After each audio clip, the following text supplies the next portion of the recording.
Volendam tam böyle filmlerdeki tipik balıkçı kasabaları vardır ya. Küçük insanların küçük dertleri, çok büyüttüğü küçük dertlerinin geçtiği küçük kasabalardan bir tanesi.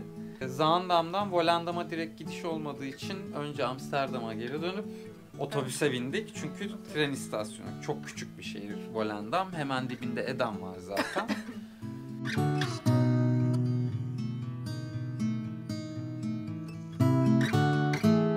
Çok tatlı bir otelimiz vardı. Eskiden sanatçıların falan uğradığı tarihi bir binadaydı otel. Bu Spander'le alakalı komik bir hikayesi var. Japon bir eleman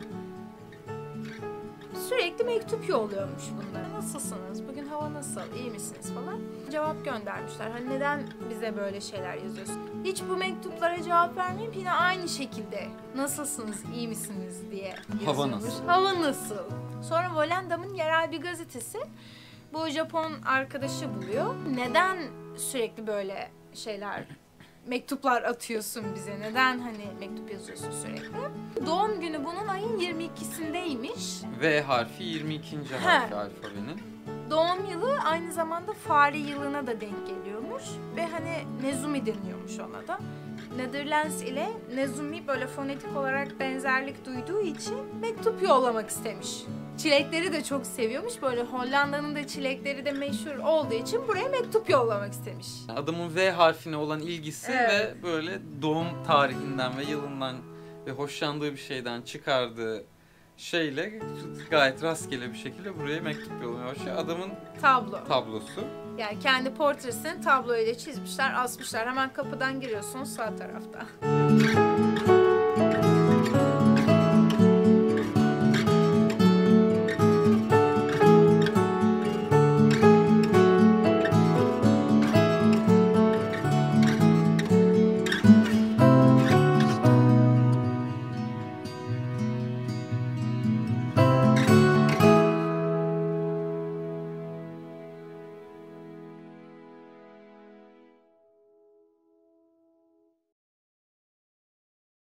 Volendam'da otele bıraktıktan sonra eşyaları Edam'a geçtik. Edam'a da otobüs 10 dakika falan sürüyor.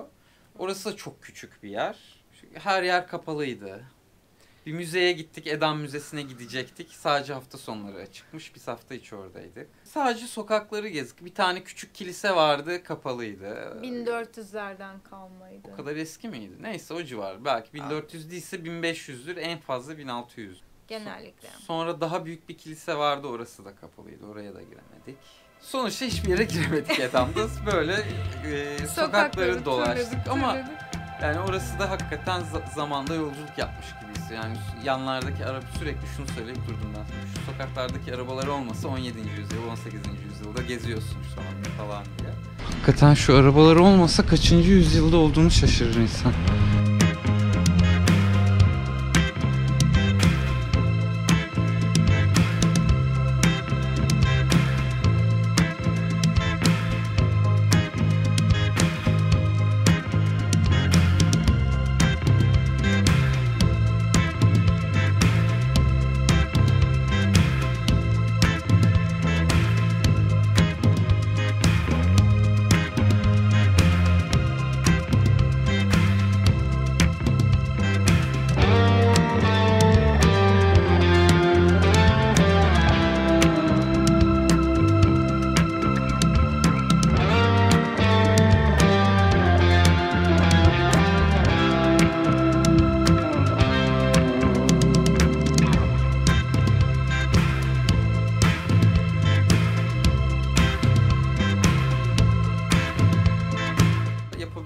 En iyi şey olan peynir tadımına gittik Henry Willig dükkanında. Buranın meşhur bir markası. Sonra o turist tuzağına biz de düştük bir peynir aldık. Ama Edam peyniri aldık. Where do you come from? Turkey. Turkey. Yeah. Well, welcome. Thank you. All the cheese you taste is from our own farm. Oh. It's about 4 kilometers from here. It's the family farm from Henry Willig. He's on all our. Ha. I saw some stores in Amsterdam too. Yeah, that's Yeah. correct. We're in The same farm that comes from the same Yeah, farm. yeah. Oh, Yeah, he's it's an old picture about 45 Yeah. years ago. Wow. And the little guy in the picture is now our CEO. really? Wow. Ay çok enteresan. Lavantalı. Böyle mi? Very interesting flavors you have here. It's a goat cheese with I really like the coconut one because the coconut. yeah, I usually don't like coconuts.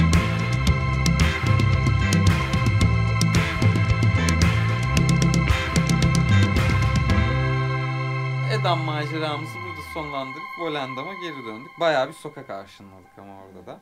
Volendam'da da aslında Zaanst'ta yaptıklarımıza çok benzer şeyler yaptık. Fakat burada da şanssızlık peşimizi bırakmadı. Volendam Müzesi kapalıydı. Mart'ta mı ne açılıyordu?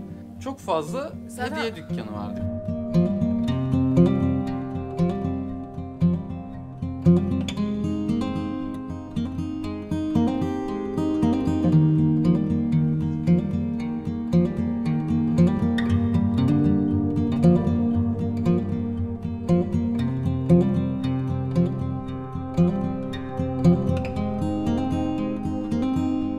Bir tane şey var Evet. çok meşhur.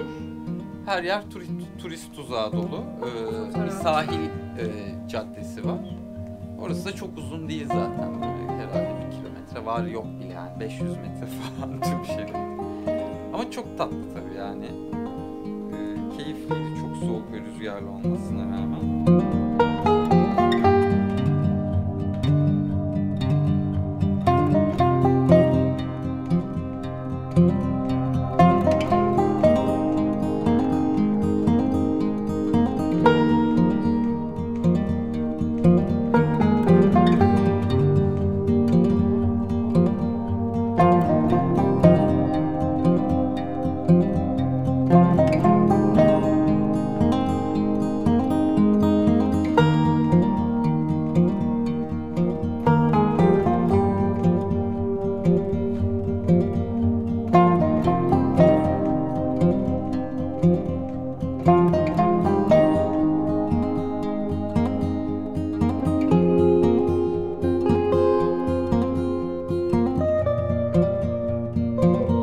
Bir ayakkabı dükkanına girdik. Orada da böyle müze değildi de orada da böyle küçük çok küçük bir odayı ayırmışlar.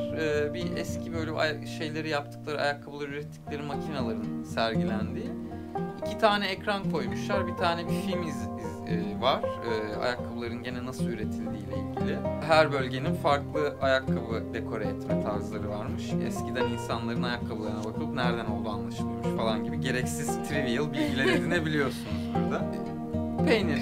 Yine Yani peynir şey böyle. biz gittiğimizde kalabalık bir hatta İspanyol grup vardı falan. Onlar çıkınca biz rahat rahat gezdik peynir üretim atölyesine. Orada da yine tadım yapabiliyorsunuz. Ücretsiz tadım yapabiliyorsunuz. Hani satın almak zorunda değilsiniz peynirleri.